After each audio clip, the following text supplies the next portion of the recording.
Hello champions, कैसे आप सब लोग? All good? चलिए, ग्रेट, बढ़िया। सो चैंपियंस, हमारा चैप्टर चल रहा था electrostatic potential and capacitance, and previous lecture तक हमने डिस्कशन कर लिया था about the concept, basic concept. In fact किसके बेसिक कंसेप्ट्स? कंडक्टर्स के, इंसुलेटर्स के, कि वो कैसे बिहेव करते हैं एक्सटर्नल इलेक्ट्रिक फील्ड के अंदर। एंड हमने डिटेल में पढ़ा था कि कंडक्टर्स की क्या क्या प्रॉपर्टीज होती हैं जब हम उनके ऊपर एक एक्सटर्नल इलेक्ट्रिक फील्ड अप्लाई करते हैं। तो आज के लेक्चर में हम डिस्कस करेंगे कैपेसिटेंस के बारे में। अब ये क्या चीज़ होती है, थोड़ी देर में आपको पता चलेगा। So my self Nikhil Chhabra, और मैं आपका फिर से वेलकम कर रहा हूँ आपके अपने चैनल में, that is extra minds. So capacitance, capacitance definitely आपने देखा होगा। नहीं देखा तो ये भी एक कैपेसिटर है, और ये सब भी कुछ कैपेसिटर्स ही है। तो ये कहीं ना कहीं आपने देखा होगा ज़रूर। तो बेसिक पर्पस क्या होता है इनका, हम क्यों इनको सर्किट्स पे यूज़ करते हैं, क्यों ये कैपेसिटर्स हर एक रोटेटिंग डिवाइस में होते हैं, तो वही हम आज डिस्कस करने वाले हैं। पहले समझते हैं कैपेसिटेंस क्या है, फिर देखेंगे कि इनको क्यों यूज़ किया जा रहा है। तो आइए स्टार्ट करते हैं। So the topic for the day is capacitance.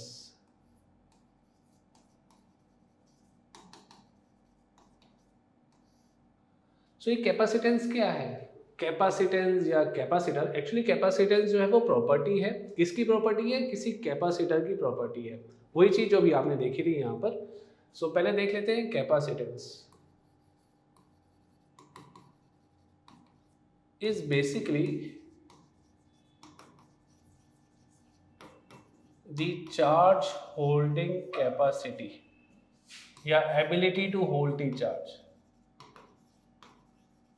Ability of course एक कंडक्टर यहाँ पर चार्ज होल्ड करेगा, तो कितना वो चार्ज होल्ड कर सकता है उसी को हम यहाँ पर क्या बोल रहे हैं? कैपेसिटेंस। बेसिकली हम कंडक्टर पे चार्ज क्यों होल्ड करवाना चाहते हैं, फिर से उसी बेसिक क्वेश्चन में हम वापस पहुंच जाते हैं कि कैपेसिटर क्यों चाहिए हमें। तो लेट अस से हमारे पास एक फैन है कुछ इस टाइप से, ये इसकी मोटर है, कुछ ब्लेड्स हैं, कुछ क्यों, ऑफ कोर्स 3 ही ब्लेड्स होते हैं। इनफैक्ट अब कुछ 4 ब्लेड्स वाले फैन भी आते हैं। मैं एक सीलिंग फैन की यहाँ पे बात कर रहा हूँ, और एक ब्लेड आपका ऐसे कुछ पीछे की तरफ है। तो डेफिनेटली ये जैसे ही आप करंट को ऑन करते हैं, स्विच ऑन करते हैं, तो ये फैन रोटेट करता है अपनी एक्सिस के अबाउट। तो पहले ये फैन रेस्ट पे था, तो न्यूटन के लॉज ऑफ मोशन तो इस पर भी अप्लाई होंगे ना। तो अगर ये रेस्ट पे था तो ये अपनी ओरिजिनल स्टेट ऑफ रेस्ट में ही रहना चाहता है, बट आप इसको रोटेट कराना चाहते हैं, तो definitely you need to give it some kind of torque. या अगर कोई बॉडी है जो एक स्टेशनरी सरफेस पे लाई कर रही है, उसको मूव कराना है, अभी इसके पास इनर्शिया ऑफ रेस्ट है, definitely you have to apply the force. तो दोनों ही चीज़ों में आपको वर्क करना पड़ेगा, और वर्क तभी आप कर पाएंगे जब आपके पास एनर्जी होगी। तो इस फैन को रोटेट कराने के लिए एकदम से हाई रिक्वायरमेंट होती है एनर्जी की।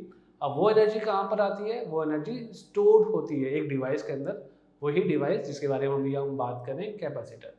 तो कैपेसिटर क्या करेगा? इस फैन को इंस्टेंटली एक एनर्जी प्रोवाइड करेगा, जिससे फैन अपने रोटेशनल इनर्शिया को ओवरकम कर पाएगा और रोटेट करना स्टार्ट कर देगा।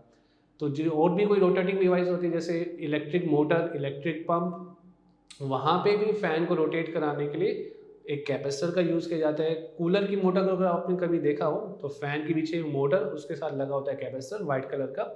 तो वहाँ पर भी वही सेम चीज़ होती है कि मोटर को रोटेट कराने के लिए, उसके ब्लेड को रोटेट कराने के लिए कैपेसिटर अपनी एनर्जी को सप्लाई करता है, और यही कैपेसिटर पहले कुछ एनर्जी को स्टोर करके रखता है। एंड इनफैक्ट जो छोटे कैपेसिटर हमने यहाँ पर देखे थे, तो वो छोटे कैपेसिटर्स कहाँ पे यूज़ होते हैं? आपके फ़ोन की कैमरा के अंदर वो कैपेसिटर है। डेफिनेटली जो फ्लैश लाइट यूज़ होती है आपके कैमरा के साथ, जब आप फ्लैश ऑन करते हैं तो एकदम से high burst of energy, high burst of light निकलता है। तो उसके लिए करंट की रिक्वायरमेंट बहुत ज़्यादा होती है। ऐसे यहाँ पे फ़ैन को रोटेट करने के लिए करंट की रिक्वायरमेंट बहुत ज़्यादा थी। तो करंट की रिक्वायरमेंट को फुलफ़िल करने के लिए ही हमारे पास कैपेसिटर्स होते हैं। तो आई बिलीव ये बेसिक सा कंसेप्ट कि कैपेसिटर्स का यूज़ क्यों किया जाता है ये आपको क्लियर होगा। तो इसी में हम आगे चलते हैं। अच्छा, मैं यहाँ पे एक बार फिर भी लिख देता हूँ। यहाँ पे कैपेसिटर को हमने यूज़ करा टू ओवरकम रोटेशनल इनर्शिया। अब रोटेशनल इनर्शिया ये आपने क्लास 11th में काफ़ी अच्छे से पढ़ा हुआ है। तो rotational inertia just for rotational motion, जैसे हमारे पास लीनियर मोशन में इनर्शिया होता है। फिलहाल इसको यहाँ से मैं एक बार हटा देता हूँ और वापस आ जाते हैं अपने कोर कंसेप्ट में। So capacitance is basically the charge holding ability of a conductor. अब होता क्या है, आप किसी कंडक्टर को चार्ज देते हैं, ठीक है, आपने चार्ज दिया, वो कंडक्टर अपने पास चार्ज रख लेगा, बट कब रखेगा, जब वो एक आइसोलेटेड कंडक्टर होगा। अगर मैं एक कंडक्टर हूँ और मैं अर्थ के साथ कांटेक्ट में हूँ, आपने मुझे चार्ज दिया, तो चार्ज मेरे ऊपर नहीं रहने वाला, चार्ज वो डेफिनेटली लीक होकर ग्राउंड में चला जाएगा, मेरी अर्थिंग हो जाएगी, right.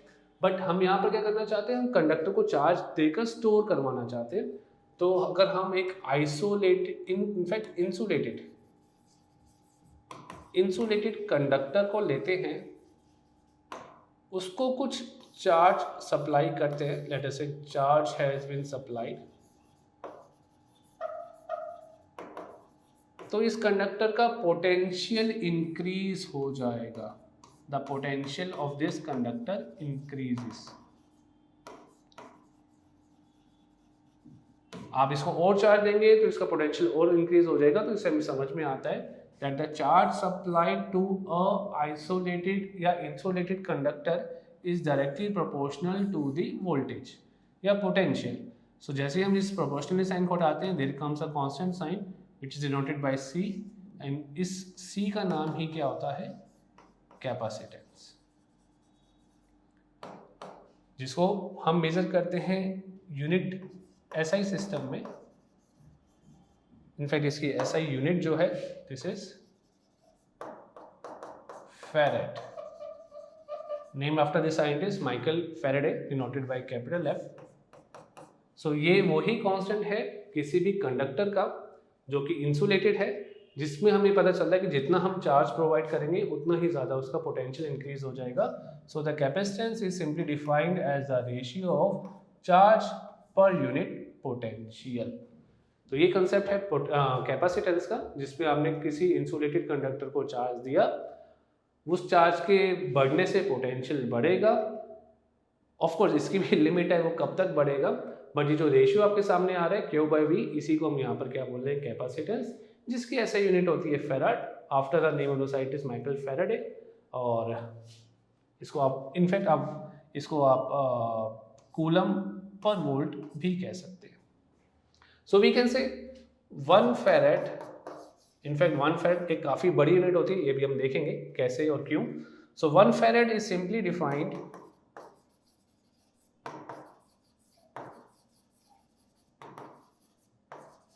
as the amount of charge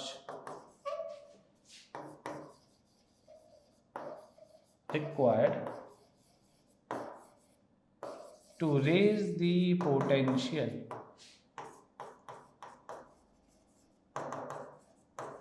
of a conductor, of an insulated conductor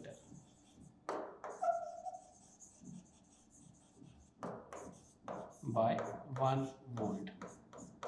अगर आपको 1 वोल्ट से पोटेंशियल इंक्रीज करना है तो जितना चार्ज आपको देना पड़ेगा according to this formula is simply defined as the capacitance to be equal to be 1 farad. तो बेसिक सा कंसेप्ट क्लियर है आपको, कैपेसिटेंस क्या चीज है, कहाँ पर यूज होता है, कैपेसिटर क्या चीज होती है, कैसे यूज करते हैं और क्यों यूज करते हैं। अब इसी की डिटेल्स को हम आगे फर्दर स्टडी करते हैं। चलते हैं नेक्स्ट पेज पे। इसके बाद देखते हैं factors affecting the capacitance. Factors affecting the capacitance.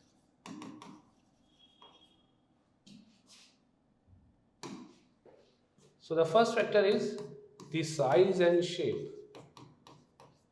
Size क्या है उस कंडक्टर का, शेप क्या है उस कंडक्टर की, ये काफ़ी बड़ा रोल प्ले करता है to determine what is the capacitance of that conductor. Secondly, presence of other conductors in the neighbourhood.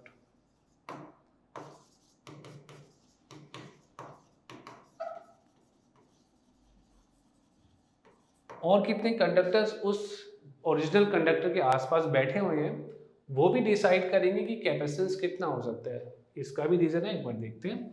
So let us से हमारे पास कोई कंडक्टर था, इसको हमने कुछ चार्ज दिया, ठीक है। अभी इतना चार्ज दिया, इसके कुछ पोटेंशियल था V वोल्ट, चार्ज हमें दिया Q। अभी हमने क्या करा, कुछ और चार्ज दिया, लेट अस से मैंने कलर सिर्फ अलग करा है बट चार्ज की प्रॉपर्टीज में कोई चेंज नहीं आया, चार्ज भी वही वैसे का ही पॉजिटिव चार्ज है, और चार्ज प्रोवाइड कर दिया, तो पोटेंशियल जो होगा और बढ़ जाएगा। But a stage will come जब ये conductor due to its high potential will start to leak its charge. आपने इसका पोटेंशियल बहुत ज़्यादा बढ़ा दिया, एक कंडक्टर जो कि अभी अनचार्ज है या आप कह सकते हैं बहुत स्लाइटली चार्ज है, उसका पोटेंशियल बहुत कम है at as a small v, इसका पोटेंशियल काफ़ी ज़्यादा है v, तो due to the difference in the potential charge will start to leak towards this conductor. अगर ये वायर से कनेक्ट होंगे फिर तो पक्का चार्ज लीक होगा, बट बिना वायरिंग के भी चार्ज लीक होता है। वो कैसे? वो ऐसे हो सकता है कि इस चार्ज और इस कंडक्टर और इस कंडक्टर के बीच में कुछ ना कुछ मीडियम होगा, वो मीडियम आयोनाइज होना स्टार्ट हो जाएगा। फॉर एग्जांपल एयर का भी एक ब्रेकडाउन वोल्टेज होती है, कुछ 3 × 10⁻⁶ वोल्ट के आसपास। जब आप इतना ज़्यादा पोटेंशियल इंक्रीज करते हैं तो एयर भी आयोनाइज हो जाती है और वो भी एक तरीके से चार्जेस को कंडक्ट करना स्टार्ट कर देती है। तो सेम सिनेरियो यहाँ पर भी होगा। लेट अस से कोई मीडियम था इन दोनों कंडक्टर्स के बीच में, कंडक्टर C1, कंडक्टर C2। तो अभी क्या होने वाला है, जैसे ही आप इसका पोटेंशियल बढ़ाएंगे, क्योंकि आपने चार्ज ज़्यादा दे दिया है, पोटेंशियल बढ़ गया है, साथ में जो कंडक्टर पड़ा है उसका पोटेंशियल कम है, तो definitely charge will start to leak via this medium between the two conductors. तो इसलिए हम ये भी कह सकते हैं, इसलिए हम यहाँ पर ये कह रहे हैं कि presence of other conductors in the neighborhood is also going to influence the capacitance of this conductor।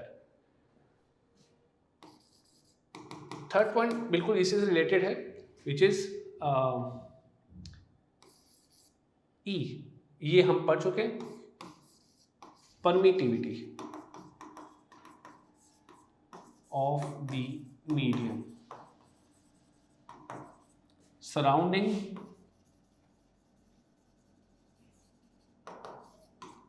the conductor। इस कंडक्टर के आसपास कैसे का मीडियम है, क्या उसकी एब्सोल्यूट इलेक्ट्रिकल परमिटिविटी काफ़ी कम है या काफ़ी ज़्यादा है, तो उस परमिटिविटी की वैल्यू से भी ये डिपेंड करेगा कि कैपेसिटेंस किसी कंडक्टर का क्या हो सकता है। ओके, एक बार ज़रा डायमेंशंस भी देख लेते हैं, बिकॉज ये भी काफ़ी बार पूछ ली जाती हैं कॉम्पिटिटिव एग्जामिनेशंस में। So dimensions of capacitance. अभी हमने देखा कि कैपेसिटेंस ही simply equals to charge per unit potential. So मैं कैपेसिटेंस को कुछ ऐसे भी लिख सकता हूँ, potential is simply the work done per unit charge, so Q multiplied by Q again. So capacitance C dimensions wise would be simply, charge की dimension होती है A × T whole square and work is simply equals to mL2T2 T -2। एक बार इसको correct कर लेते हैं, work is force into distance, mL2T -2। तो इसको रीअरेंज किया जाता है तो आपके पास आ जाएगा m-1, आपके पास आ जाएगा L-2, A2 and T4। So this becomes the dimensions of the capacitance। Definitely हम पढ़ चुके हैं फेराड इसकी यूनिट होती है, बट हाँ हमें ये भी समझना पड़ेगा कि 1 फेराड अपने आप में बहुत बड़ी वैल्यू होती है। तो उसको समझने के लिए फिर हम सबसे पहले डिस्कस करेंगे the capacitance of a spherical capacitor. हमारे पास क्या होगा, एक स्फेरिकल कंडक्टर है, वो भी कैसा है, insulated. So capacitance of a spherical insulated conductor. अब इंसुलेटेड या इंसुलेशन क्यों करा जा रहा है वो आपको क्लियर होगा, बिकॉज ये स्फेरिकल कंडक्टर किसी और चीज के साथ कॉन्टैक्ट में नहीं है। कॉन्टैक्ट में नहीं है तो लेट अस से हम इंसुलेटिंग स्टैंड पर इस स्फेरिकल कंडक्टर को प्लेस कर देते हैं। ये क्या है, ये है इंसुलेटिंग स्टैंड।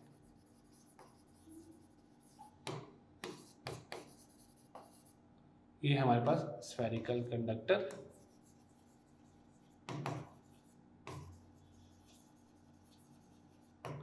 इस स्फेरिकल कंडक्टर का रेडियस से कैपिटल आर। सो हम जानते हैं capacitance is simply defined as charge per unit potential. अब हमने इसको जितना भी चार्ज दिया क्यों, definitely that charge is going to reside the surface of the conductor. अब ये हमने पढ़ चुके हैं प्रीवियस क्लास में, आपको अच्छे से याद होगा। कोई भी कंफ्यूजन है तो वापस जाके उन प्रॉपर्टीज को रिवाइज कर सकते हैं आप लोग। चार्ज क्यों हमने दिया, चार्ज क्यों डिसाइड करेगा इस स्फेरिकल कंडक्टर के सरफेस पे। अच्छा ये होलो हो या सॉलिड हो उससे फर्क नहीं पड़ता, कैपेसिटेंस सेम ही आने वाला है यहाँ पर। सो डेफिनेटली हम पोटेंशियल V को कह सकते हैं, it will be equal to K Q by R where R is the radius. So say this is our equation number 1, this is our equation number 2, दोनों का यूज कर लेते हैं। So capacitance C is equal to Q by V की जगह मैं K Q by R put कर सकता हूँ। So this Q gets cancelled. So capacitance is R by K, or simply I can write 4 pi epsilon into R. Why? Because we know very well कि जो होता है this is equals to 1 by 4 pi epsilon naught. So ये आ जाता है आपके पास capacitance of a spherical conductor which is insulated in nature, which is isolated. उसके आसपास कुछ और नहीं है, और हम assume करके चल रहे हैं जो इसके आसपास का neighboring medium है उसकी permittivity जो है वो काफ़ी हाई है, उसको ब्रेक डाउन होने में अभी काफ़ी टाइम लगेगा, काफ़ी पोटेंशियल रिक्वायर्ड होगा। So C is equal to 4 pi epsilon R। तो सीधा सीधा आप यहाँ पे देख सकते हैं किसी भी spherical conductor capacitance is directly proportional to its radius. Same वही चीज़ अभी हमने डिस्कस करी थी कि साइज एंड शेप से कैपेसिटेंस जो होता है वो वेरी करता है। तो ये बिल्कुल वही चीज़ हमें यहाँ पर भी दिखाई दे रही है। इनफैक्ट मैं एक छोटा सा ग्राफ भी यहाँ पे बना ही सकता हूँ इसके लिए। So if this is capacitance, this is the size, the radius, the graph would be a straight line. As you increase the size, capacitance goes on increasing. But कब तक, कितना कर सकते हैं, और क्यों हम कह रहे हैं कि 1 फैराड एक बड़ी वैल्यू है, तो इसको देखते हैं। तो कैपेसिटेंस का फॉर्मूला जो भी हमने निकाला that is equal to 4 by epsilon R। Capacitance से हम 1 फैराड का चाहते हैं, तो 4 बाई एप्सिलॉन की वैल्यू जो होगी that will be simply equal to 1/9 into 10⁻⁹ into R। So R आपके पास क्या आ जाता है 9 इंटू 10⁻⁹ मीटर। क्या आप देख पा रहे हैं, ये काफ़ी बड़ी वैल्यू है। Just to give a reference, अगर हम इसको कंपेयर करते हैं अर्थ के साथ, so this is our earth, assuming it to be a perfect sphere, although वो नहीं है बट हम अगर इसको एज्यूम करते हैं, अर्थ का जो रेडियस होता है RE, this is somewhere 6.4 into 10⁻⁶ metre. आप इसको देखिए और इसको देखिए तो आपको दिख रहा होगा कि ऑलमोस्ट ये जो रेडियस है कंडक्टर का जिसमें हम 1 फैराड का कैपेसिटेंस लाना चाहते हैं, ये ऑलमोस्ट 1500 टाइम्स है ऑफ रेडियस ऑफ अर्थ। तो अगर आपके पास एक ऐसा कंडक्टर हो जो अर्थ के कंपैरिजन में भी 1500 टाइम्स बड़ा हो, उसका कैपेसिटेंस जाके 1 फैराड होगा। तो काफ़ी इम्प्रैक्टिकल सी चीज़ है और रीज़न आपके सामने है। 1 फैराड का कैपेसिटेंस बनाने के लिए आपको इतना बड़ा कंडक्टर लगेगा, तो कहाँ से लेकर आएंगे, नहीं लेकर आ सकते। तो डेफिनेटली कुछ ना कुछ मॉडिफिकेशन करना पड़ेगा कैपेसिटेंस की साइज में या कुछ शेप में, वही हम सीखेंगे अपने अगले टॉपिक में। तो चलते हैं आगे और बात करते हैं प्रिंसिपल ऑफ अ कैपेसिटर, कि हम कैपेसिटर बनाने के लिए कौन सा principle at very basic level use करते हैं। Principle of a capacitor. अच्छा, आपके लिए होमवर्क भी है यहाँ पे, आप ट्राई कर सकते हैं, आप फाइंड आउट कर सकते हैं what is the capacitance of earth. Earth को एक स्फीयर मान लेते हैं, परफेक्ट स्फीयर। साइज आपको पता है, लास्ट वीडियो में लास्ट स्लाइड पे हमने डिस्कस करा, this is the size of earth. तो आप कोशिश कर सकते हैं कैपेसिटेंस ऑफ अर्थ पता लगाने के लिए, तो भी आपको दिख जाएगा कि हाँ 1 फैराड जो है वो सच में बहुत बड़ी वैल्यू है, क्योंकि अर्थ के पास भी उतनी कैपेसिटेंस की वैल्यू नहीं आ पाएगी। तो ये आप सॉल्व कर सकते हैं और अपने आंसर्स को ड्रॉप कर सकते हैं कमेंट सेक्शन में। तो फिलहाल इसको यहाँ से हटा देते हैं और यहाँ पे हम डिस्कस करते हैं प्रिंसिपल ऑफ अ कैपेसिटर। तो इसको डिस्कस करने के लिए लेट अस से हमारे पास एक कंडक्टर है, एक सिंपल सा कंडक्टर लिया शीट की फॉर्म में, इसका नाम रख दिया हमने A, इसको चार्ज दे दिया कुछ इस तरीके से, ऑफ कोर्स एक लिमिट है इसको चार्ज देने की, बिकॉज ज़्यादा चार्ज देंगे तो फिर इसका पोटेंशियल बढ़ने के बाद लीकेज स्टार्ट हो जाएगी। तो अभी क्या करते हैं, एक प्लेट और लेकर आते हैं, प्लेट बी, और इस प्लेट को एकदम इसके पैरेलली आके रख देते हैं। तो इस पॉजिटिव चार्ज की वजह से कुछ नेगेटिव चार्ज यहाँ पे इंड्यूस होने वाला है, और कंडक्टर है तो सेम अमाउंट में चार्ज इंड्यूस होगा। एंड डेफिनेटली अपोजिट फेस में एक बार कलर चेंज कर लेते हैं, लेट अस से नॉट दिस, इसका कलर वाइट ही रहने देते हैं, यहाँ आ जाते हैं। सो एक पॉजिटिव चार्ज इंड्यूस हो जाएगा इसके अपोजिट फेस पे। अब सिर्फ कलर का डिफरेंस है, बाकी कुछ प्रॉपर्टीज में चेंज नहीं है, please keep this thing in mind. So इस कंडक्टर ए का अपना कुछ पोटेंशियल है, but at the same time इस नेगेटिव चार्ज की वजह से भी कुछ पोटेंशियल हो रहा होगा यहाँ पे।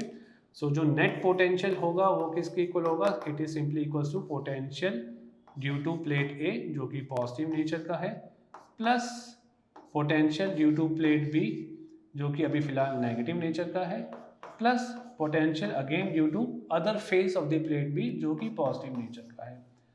डेफिनेटली ये जो फेस है, ये वाला फेस प्लेट का एक प्लेट के बहुत पास है, तो इसका इफेक्ट थोड़ा सा ज़्यादा हो रहा होगा, मतलब ये पोटेंशियल को कम कर रहा होगा। और जो प्लेट बी का दूसरा वाला फेस है, राइट साइड वाला फेस है, वो वापस से पोटेंशियल को बढ़ा रहा होगा। तो हमें दिख रहा है इस पूरे सिनेरियो में विलन जो है वो दूसरे वाला फेस है प्लेट बी का, या ये वाला पॉजिटिव चार्ज है जो अल्टीमेटली वापस पोटेंशियल को बढ़ा दे रहा है। तो हम क्या करना चाहते हैं, हम इस पॉजिटिव चार्ज को किसी तरीके से हटा दें तो ओवरऑल पोटेंशियल जो होगा प्लेट रहेगा वो नीचे आ जाएगा। जब पोटेंशियल नीचे आ जाएगा तो मतलब आप और चार्ज इसको दे पाएंगे, और ज़्यादा चार्ज देने का मतलब ये है कि आपने कैपेसिटेंस को बढ़ा दिया है। रीज़न वही है, C is equal to Q by V. जितना V आप कम करेंगे उतना ही ज़्यादा आप कैपेसिटेंस को बढ़ा पाएंगे, उतना ही ज़्यादा चार्ज स्टोर कर पाएंगे। चार्ज स्टोर क्यों करना है, बिकॉज चार्ज की फॉर्म में ही आप इलेक्ट्रिकल एनर्जी को स्टोर कर रहे हैं। Keep this thing in mind. तो हमारा मोटो, हमारा एम, हमारा लॉजिक यही हमसे कहेगा कि पोटेंशियल को आप कम कीजिए ताकि कैपेसिटेंस बढ़ पाए। तो प्लेट बी ने हमारी हेल्प तो करी, उस प्लेट बी के नेगेटिव चार्ज ने हमारी हेल्प करी ओवरऑल पोटेंशियल को नीचे लाने में, बट जो पॉजिटिव चार्ज है प्लेट बी का वो फिर से पोटेंशियल को ऑलमोस्ट वहीं तक वापस ले आएगा। हम नहीं चाहते हैं, हम तो अपना उल्लू सीधा करना चाहते हैं, हम इस पोटेंशियल को कम करना चाहते हैं। तो क्या किया जाए, ये हमारे पास सिनेरियो 1 जिसमें हमने पता लगा लिया कि हाँ ये पॉजिटिव चार्ज दिक्कत करेगा, तो सिनेरियो 2 में हम यही काम करेंगे।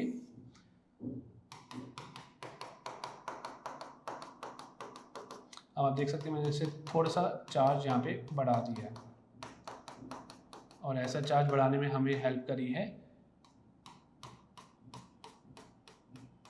प्लेट बी के साथ करे हुए एक काम से। वो काम क्या है, प्लेट बी की हमने कर दी है अर्थिंग।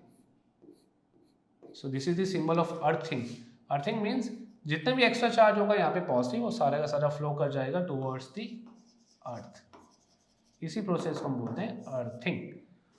अब अर्थिंग कैसे करते हैं, ये भी एक इंटरेस्टिंग सी चीज़ है।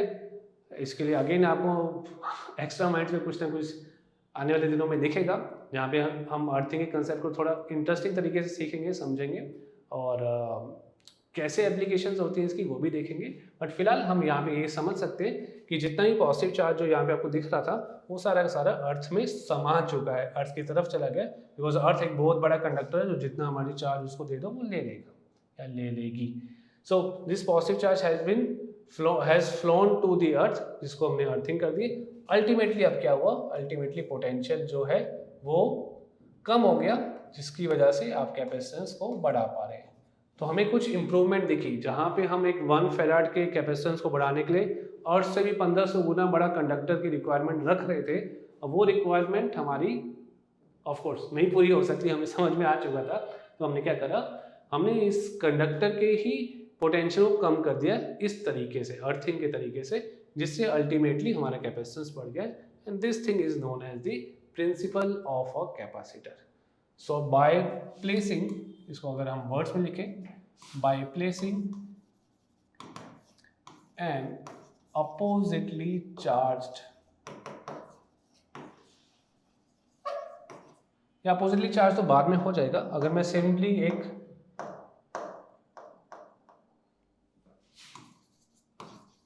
अर्थ कंडक्टर जिसकी अर्थिंग हो चुकी है close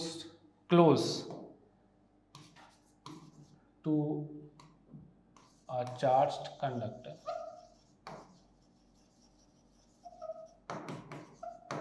the capacitance of the capacitor can be increased। तो ये इन शॉर्ट इस पूरे प्रिंसिपल का एक्सप्लेनेशन है। अगर आप एक अर्थ कंडक्टर को पास पे प्लेस कर देंगे एक चार्ज कंडक्टर के, तो उससे क्या होने वाला है, जो कैपेसिटेंस होगा that can be increased. So this is the logic behind placing this plate. तो चलते हैं आगे। अच्छा, एक और इंटरेस्टिंग सी चीज़, ये कैपेसिटेंस हमने देखा कुछ फैक्टर्स पे डिपेंड कर रहा था, बट किन फैक्टर्स पे डिपेंड नहीं करता है वो भी एक बार देख लेते हैं। तो उसको नेक्स्ट पेज पे देखते हैं। Factors that do not affect the capacitance of a capacitor। So पहला, nature of the material of the capacitor।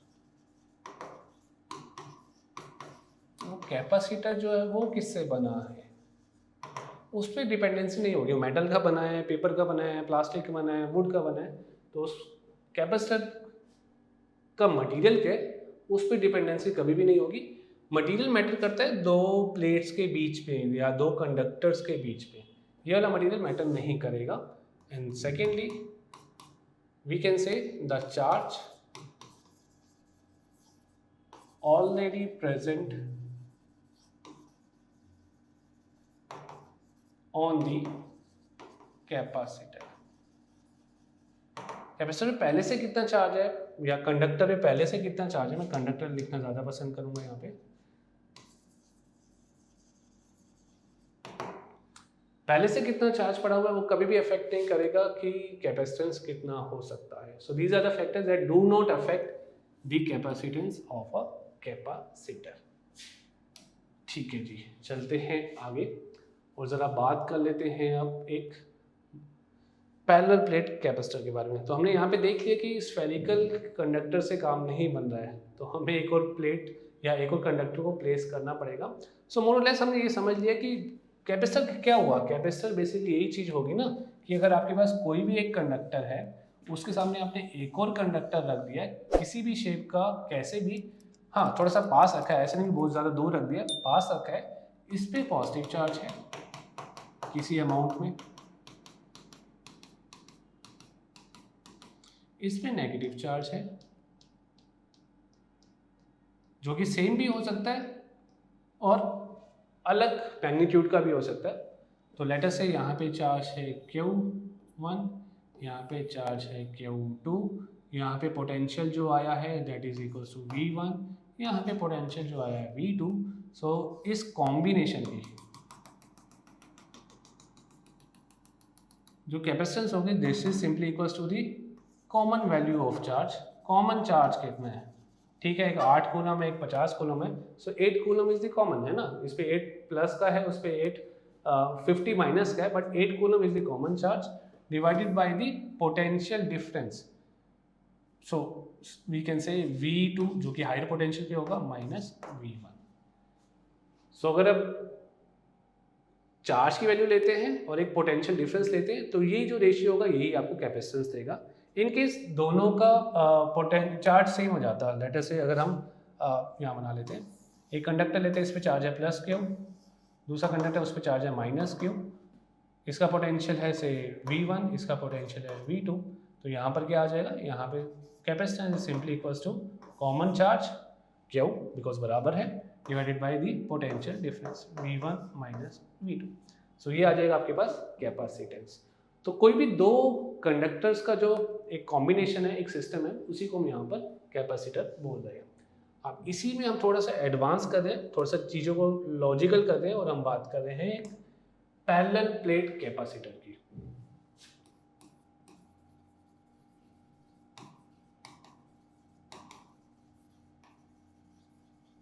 So we are having a parallel plate capacitor in which we are having two parallel plates. इनका area बहुत ज़्यादा है by the way, और इनके बीच का distance बहुत कम है. अब फिगर बनाने के लिए थोड़ा सा आपको ज़्यादा दिखाया गया, बट एक्चुअली में जो डिस्टेंस है, distance of square is very very less than the area of the plates. इसका भी रीज़न है कि हम बड़ी प्लेट्स क्यों ले रहे हैं. वो रीज़न सिंपली क्या होता है, अगर यहाँ पे ये पॉजिटिव चार्ज है, इसकी surface charge density plus sigma है, यहाँ पे नेगेटिव चार्ज है, इस प्लेट की surface charge density minus sigma है, तो जो भी इलेक्ट्रिक फील्ड होगा वो कुछ इस तरीके से एग्जिस्ट कर रहा होगा.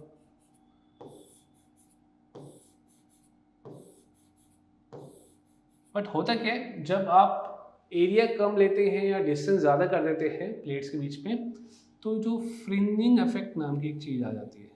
ये इलेक्ट्रिक फील्ड जो है थोड़ा सा बेंड हो जाता है. This is known as fringing effect.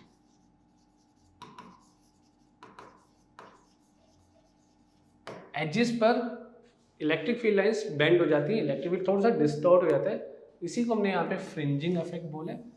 तो इस इफेक्ट को हम यहाँ पे नहीं ले रहे, बिकॉज हम क्या करने वाले हैं, यहाँ पे प्लेट्स का एरिया बहुत ज़्यादा रखने वाले हैं और उनके बीच के गैप को कम रखने वाले हैं.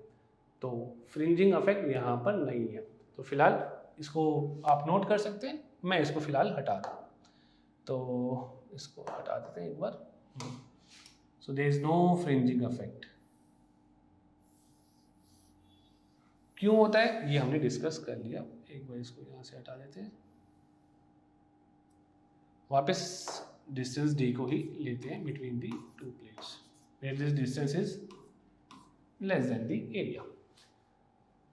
ओके, सो ये हमारे पास एक parallel plate capacitor in which we have used two plates जिनके बीच का सेपरेशन डिस्टेंस d है. यहाँ पे लिख लेते हैं, d is the distance between the plates.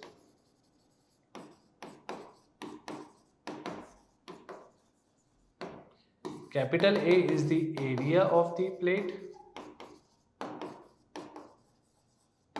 अभी फिलहाल कोई मीडियम हमने नहीं रखा, सिंपल सी एयर है as a medium between the two plates.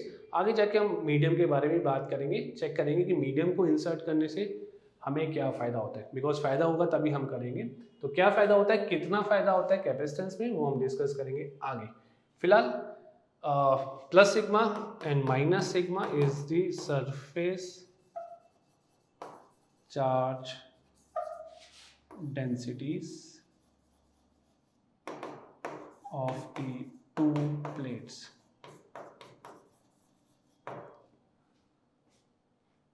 क्यों, जो कि चार्ज होगा वो होगा सिग्मा इंटू ए प्लस माइनस. प्लेट ए पे पॉजिटिव चार्ज होगा, प्लेट बी पे नेगेटिव चार्ज होगा. हम क्या करना चाहते हैं, हम इसका कैपेसिटेंस फाइंड आउट करना चाहते हैं. हमें सिंपल सा फॉर्मूला पता है, that capacitance is equal to charge upon potential. और चार्ज क्या होता है, this is simply equals to sigma into A. हमने एक फॉर्मूला पहले पढ़ा हुआ, that electric field is equals to v by D, where d is the distance. So potential will simply be equals to e into D. अब एक और चीज़ आती है, एक और फॉर्मूला आता है जिसके बारे में हमने पहले डिस्कशन करा है चैप्टर नंबर 1 में, जो हम चार्जेस एंड फील्ड की बात करते थे. उसमें हमने एक लास्ट टॉपिक करा था, एप्लीकेशंस ऑफ गॉस थ्योरम. और आपको अच्छे से याद होना चाहिए, गॉस थ्योरम की एक एप्लीकेशन हमने दो पैरेलल प्लेट्स का भी एक एप्लीकेशन पढ़ा था, समझा था.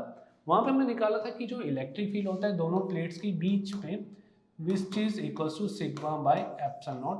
और ये कब होता है, जब दोनों प्लेट के पास सेम मैग्नीट्यूड की सरफेस चार्ज डेंसिटी होती है, जैसे कि यहाँ पे है, नेचर अपोजिट होगा, एक प्लस सिग्मा एक माइनस सिग्मा. तो उन दोनों प्लेट्स के बीच में एक यूनिफॉर्म इलेक्ट्रिक फील्ड एग्जिस्ट करता है, विच इज कांस्टेंट या फिर यू कैन से यूनिफॉर्म. इसके बाहर भी इलेक्ट्रिक फील्ड जीरो होता था, इसके इस तरफ भी इलेक्ट्रिक फील्ड जीरो होता था. जो भी इलेक्ट्रिक फील्ड एग्जिस्ट करता था वो सिर्फ और सिर्फ इन दोनों प्लेट्स के बीच में एग्जिस्ट करता था. ये आपको अच्छे से याद होना चाहिए. कोई भी डाउट है तो वापस इस वीडियो को जाके आप अपने डाउट्स को क्लेरिफाई कर सकते हैं. वापस आते हैं यहाँ पे. सो हमारे पास पोटेंशियल आ गया E इंटू डी.